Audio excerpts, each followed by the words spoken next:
We kicked off day 6 with one of Senegal's most important sites, Gorée Island. Just off the coast of Dakar, it looks peaceful today with its colorful houses and quiet streets, but behind its beauty lies a heavy history.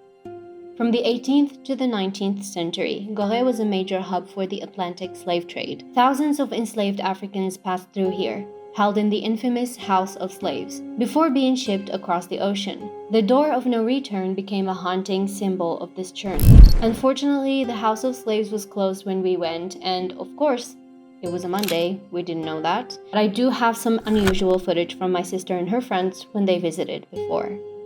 The door of no return was the final passage enslaved Africans walked before boarding ships bound for the Americas. Many say it was the last time they saw the African coastline, knowing they would never return.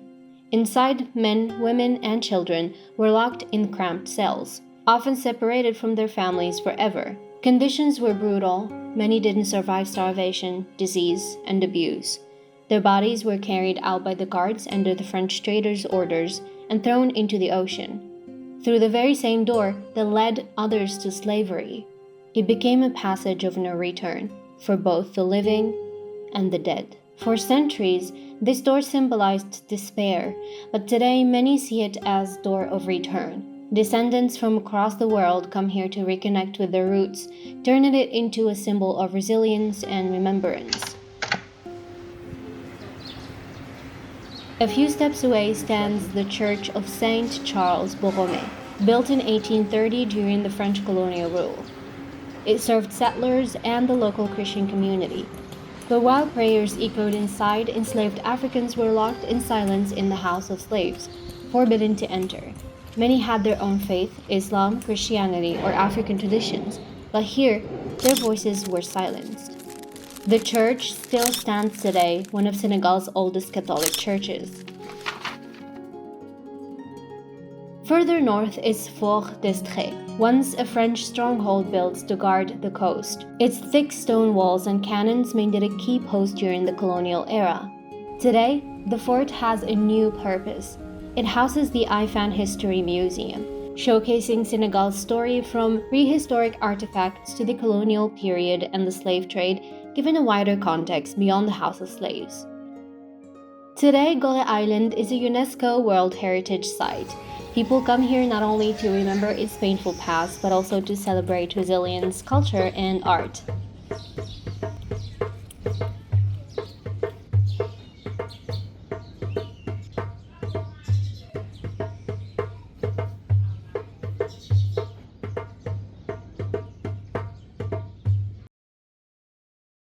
Honestly, I thought it would feel depressing after hearing all of the stories, but the spirit of the island surprised me. It's colorful, full of life and art. And you already know, I have a soft spot for artsy, colorful islands. Gorée is a place that makes you reflect and realize how much history still shapes us today, because, believe it or not, history has a way of repeating itself.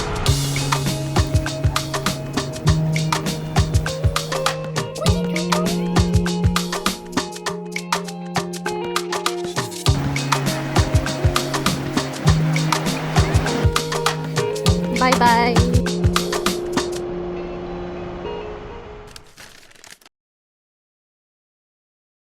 By this day, I was trying to get to the activities part of my list, so we decided to kick it off with safaris first.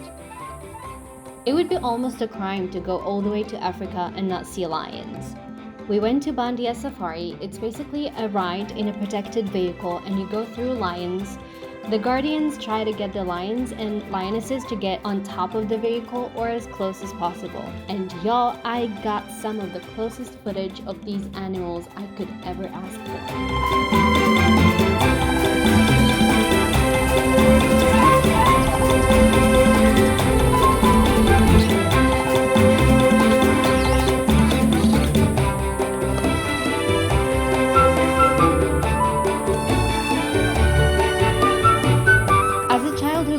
watching National Geographic, I highly appreciate having this footage on my phone. So thank you to the guard who stuck his hand out to film this and risked my phone to be chewed up like a piece of steak, because I wouldn't have done that myself. Thank you, I guess.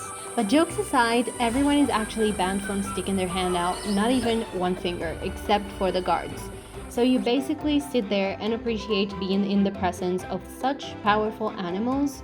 They literally make you feel like nothing but a piece of meat.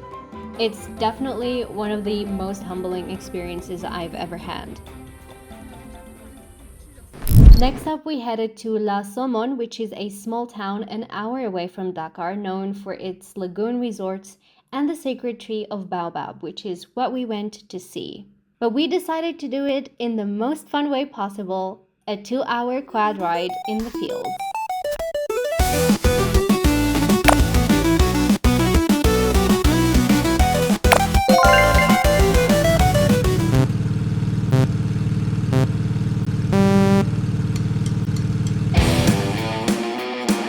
The Baobab tree is called the Tree of Life in Senegal.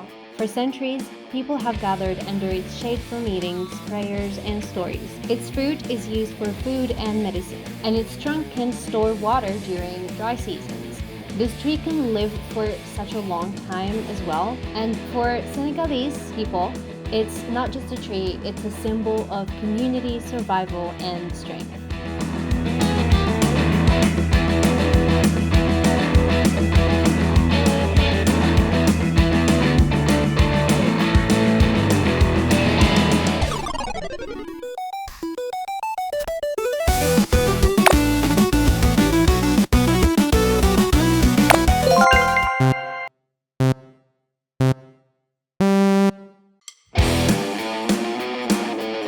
Riding quads was on my activities list last year, but I didn't get to do it, so now I couldn't pass the opportunity. This day is definitely engraved in my memory, not only because of the lions and everything, to be honest, it was such a perfect day, but also because of the screams of my sister in the deepest depths of my ear telling me to slow down and not flip the quad. Not complaining though, because I almost flipped it for real, so she's got a good reason to scream, so just saying.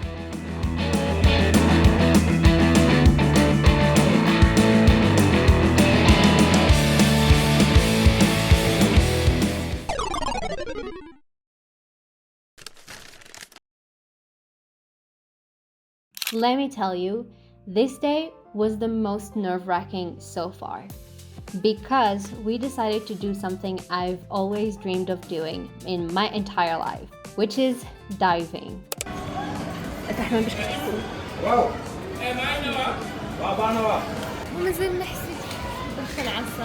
Now, why nerve-wracking, you may ask?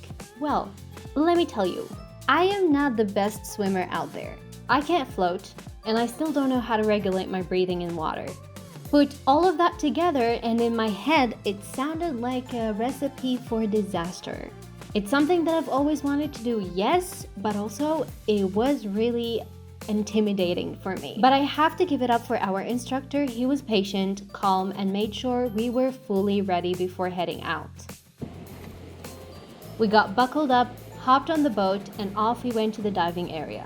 And I won't lie, my nerves were through the roof. I kept nervously laughing and fidgeting in my wetsuit. Meanwhile, my sister, who, by the way, doesn't even know how to swim either, was unusually calm, like almost bored. Before the real dive, the instructor gave us a quick trial run, testing if we could breathe properly through the gear and equalize our ears. My sister nailed it almost instantly. Me, not so much. It took me a couple of tries, but I eventually got it.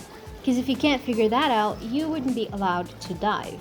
The hardest part for me was calming my breathing. At first I was panicking, clenching my teeth on the mouthpiece, panting like crazy. But after a while, I kind of slowed down and got used to it. Honestly, once I relaxed, it was amazing.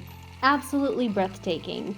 I'd 100% do it again. Final verdict, 10 out of 10, highly recommend.